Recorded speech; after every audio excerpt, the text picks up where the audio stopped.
I'm here to tell you why it's worth calling a stranger.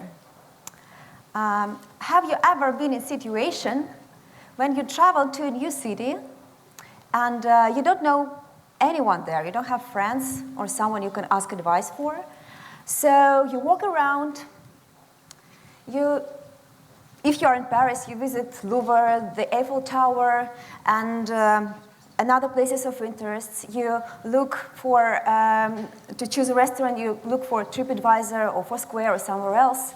And you're sitting in the cafe trying to notice these small things that will show you what is local life is about. And imagine that there is a phone number that you can call and be connected to a random local who is ready to give you personal recommendations, advice, and to introduce you to the city. I'm founder of Communicational Project, a phone number of the whole city that anyone in the world can call and be connected to a random local, to ask his questions about the city or just talk about anything. I wish it was my brilliant idea, but it wasn't. Sweden was the first country who made it happen. They first had its phone. And last year, I just read about it in the news, in my Facebook, and I thought that it's just a wonderful idea that connects people from all over the world. And it's so cool to know that there is a phone number that you can call and you know that your call will be answered. And besides that, I decided that we need to make it here in Russia, starting from my hometown, St. Petersburg. So people from all over the world can know how friendly and open-minded we really are. Phone calls. I was always asked, why a phone call? Why not messaging? It's a new era, and I'm sure that if most of you right now look on your smartphones, already now during my speech you received some of the messages from your friends. Recently, I've read an article by Adrian Jolley. I think it's an American journalist, and it was said, the name of the article was 7 Reasons Why Phone Calls Are About to Be Dead. I was like, what? I need some time to make it, worldwide. Wait for that. And his main points were that when you call, you have all your data on your phone, like your schedule and etc. So you can't talk on the phone and follow your schedule at the same time. Another reason was that calls leave no trace, and you have to memorize all the agreements and everything. And the main point was then when you receive a call, you're always interrupted. But it's funny because actually, when you receive a messages, like 90% of them, you read it within 3 minutes after its delivery. So it means that you are interrupted either way, right?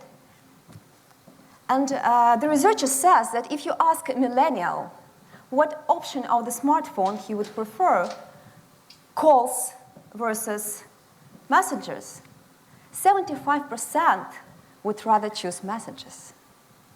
75, and I'm just curious, what about emotions? What about feeling in this very moment? What is about being connected? Because somehow, do you know what is try to guess, what's the average number of messages we send each other daily?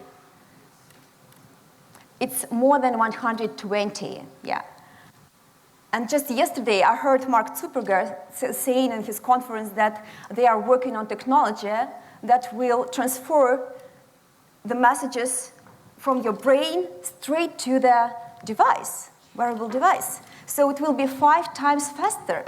And it will be easier. It's very good for business, but for connection with your friends and families. I know that you can easily make 1,000 messages a day. You know why? Because at the moment, you send this communication, you hardly ever feel these emotions that you show. It's very lightweighted. You're okay with, talking about anything. I'll give you an example. Like winter morning, you sit in the office, and you scroll your Instagram, and you see a friend of yours who is somewhere on, I don't know, Bali. So you see this fresh juice, knees and sand and, blue water, and you're just typing like this, and, happy faces, smiling, and, yeah, wow, good for you. Yeah, and I think, you maybe look like this at this very moment because it's winter morning in St. Petersburg.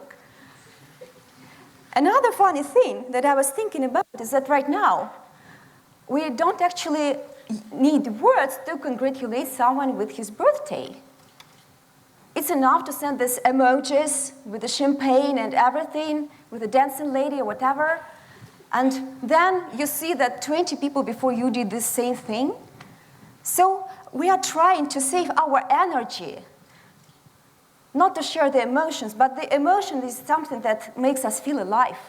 I know it's quite a banal thing to say, but it's really true. There was an experiment by Adrian Joly. No, not Adrian Joly, sorry, Sergei Babkin. It was a Moscow-based journalist. For 1 week, he called back any messages he received. Like literally, when someone texted him or WhatsApped him, have a good day, he called back with, oh, you have a good day too. And when someone sent him a smile, he replied, oh, it's very funny, yeah. And before the experiment, he described himself being very introverted.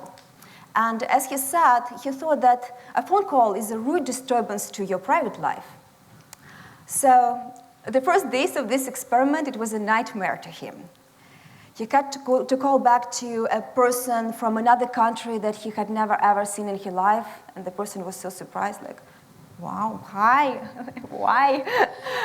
Then he had to call back 5 times a day to his colleagues, and they even thought that there might be something wrong with his smartphone, so that is why he can't text. And then his friends guessed that at some point they stopped calling him, texting him at all, because they knew that he would call them back. Nice, good friends. And his conclusions at the end of the experiment, he understood that his concentration on calls raised up to 100%. He could easily talk on the phone with anyone for 20, 30 minutes. It was okay to memorize anything. And the most inspiring thing was that he felt this joy of being connected to the people with whom he was in touch with.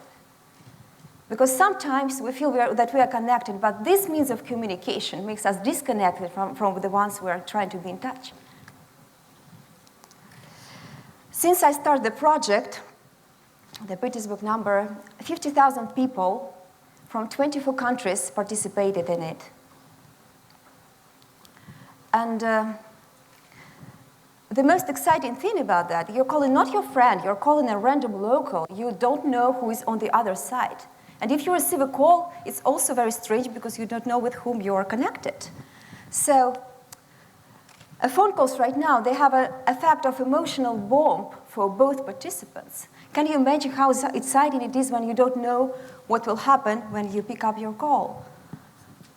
This whole communication is based on trust, mutual trust between the participants. And sometimes, there were lots of stories in the project. When people call, they always ask about the weather, like it's always the first question. The world is worried, how can we live without sun? And then people start talking about cultural events, city life, and their personal lives too. I remember during the project there was a story of a woman and a man. They talked for more than 1 hour on the phone, and then the call was disconnected. So they had no opportunity to exchange their real contacts. And she was looking for him everywhere. She wrote in her Facebook page, VK, Twitter, even some media covered that story. Unfortunately, I couldn't help her. I wish I could, but I couldn't at the moment. But right now I'm developing a tool that will help for people who talked and had a nice conversation to stay in touch. To my colleague, and actually a boss, called a man from Siberia, and it was like 10 o'clock in the evening, and he wanted to share his music. He was singing his songs with the guitar to her ear, and it was very nice. And it reminded her this train conversation when you meet a person and you can share something very personal. And sometimes you need to do that, right? To feel these emotions. Another funny thing, many people who call St. Petersburg were very surprised. They were like, wow, are you a real life person from St. Petersburg? Like in our era, when we have so many automatical services, it's hard to believe that we are not a call center. And for me personally, it was the most exciting thing about the project was to understand that people love their cities and they love to share these feelings with the others. And I'm talking not only about St. Petersburg. I received thousands of emails from all over Russia. In June, I will launch in Chicago from there too, from people who are ready to be ambassadors for their cities, to answer the phone, to give information, to help people. I have to mention this tragic and unfortunate event which unfolded in St. Petersburg this April. There was such an increase of calls when act terror happened. The whole Russia called St. Petersburg to support its citizens. And it was the moment when messages were not enough. People wanted to express their support. People wanted to feel united, feel together at that moment in the face of the tragedy. Even phone network was broken down as people were calling and calling to hear. I dream that we all live in a united world. Right now we have borders and governments, but thank God, calls don't have borders. And I dream that in every big city of the world, there will be thousands of people who are ready to pick up your call, to help and share.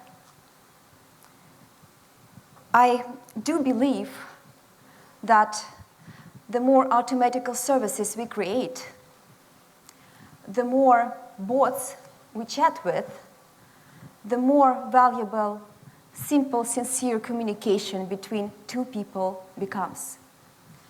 Because sometimes it's enough to hear the simple, "Hi, I'm so glad to hear your voice." Thank you.